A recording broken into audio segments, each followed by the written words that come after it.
পথের মধ্যে চলবো।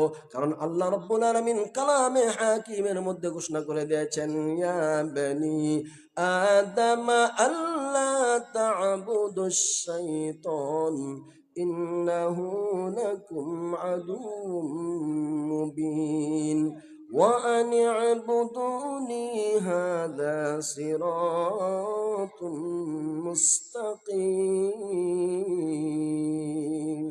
সুবহান আল্লাহ বলেন, ইয়া বনি আদম আল্লাহ তা'বুদুশ শাইতান, হে বনি আদমের সন্তানেরা, আমি রব্বুল আলামিন তোমাদেরকে কি জানায় দেই নাই শয়তান তোমাদের প্রকাশ্য দুশমন।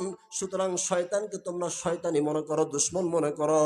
ওয়া আনিয়া বুদুনি, বরং আমি রব্বুল আলামিনের ইবাদত বন্দেগি করো। হাযা সিরাতুম মুস্তাকিম, বরং এটাই হলো সঠিক এবং সরল পথ। সুবহানাল্লাহ। আল্লাহ তো আমাদেরকে জানিয়ে দিয়েছেন, কি বলেন, ঠিক কিনা? এখন যদি আমরা শয়তানের অনুসরণ করি, এই দোষ দেওয়া যাবে? আমরা তো জানি কোনটা আল্লাহর হুকুম, কোনটা শয়তানের হুকুম, কথা বলেন, জানি কিনা? তাইলে ভাইয়েরা আমার, দুনিয়ার জমিনটা বড় সংক্ষিপ্ত সময়। এই দুনিয়ার জমিনে এক সময় আমি আপনি ছিলাম না। একটু চোখ বন্ধ করে দেখুন, এই এলাকার মধ্যে এক সময় রাজত্ব করত, বসবাস করত কে? আমার দাদা, হ্যাঁ, আমার বাবা, আমার দাদা, আমার পরদাদারা। কিন্তু এখন তারা কোথায় আছে নাকি? আজকে আমি আপনি আছি, 50 বছর 100 বছর পরে আমরা কেউ থাকবো না, এটাই তো নিশ্চিত। চল মুসাফির বদগাঠোরি हो बेगा, आज भी जाना कल भी जाना एक भी जाना हो बेगा।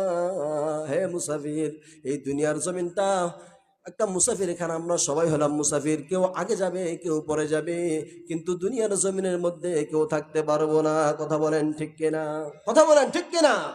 হাদিসের মধ্যে আল্লাহর নবী, বিশ্ব নবী রাহমাতুল লিল আলামিন বলেন, একদিন মসজিদে নববীর মধ্যে আল্লাহর হাবিব সাল্লাল্লাহু আলাইহি ওয়াসাল্লাম নামাজ পড়ে সাহাবীদের দিকে মুখ করে বসে আছেন। মুখ করে বসে থাকার পরে সাহাবীদেরকে বলল, হে আমার সাহাবীরা শোনো, প্রতিদিন বসেন। ওই দিন প্রতিদিনের মতো ওই দিন বসলেন। বসার পরে সাহাবায়ে কেরামকে জিজ্ঞাসা করলেন, হে আমার সাহাবীরা বলো, এই দুনিয়ার জমিনে সবচেয়ে বুদ্ধিমান কে? কি বলেন? আমাদের জানা দরকার আছে না নাই?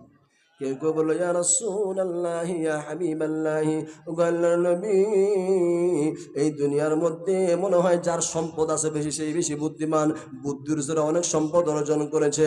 আবার কেউ বললো, ইয়া রাসূলুল্লাহ, আমার তো মনে হয় এই দুনিয়ার জমিনে যার বেশি ক্ষমতা আছে সেই মনে হয় বেশি বুদ্ধিমান, বুদ্ধির জোরে অনেক ক্ষমতার মালিক হয়েছে।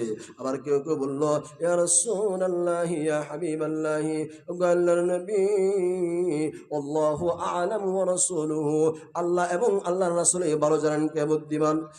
সাহাবায়ে কেরামদের মন্তব্যগুলো শোনার পরে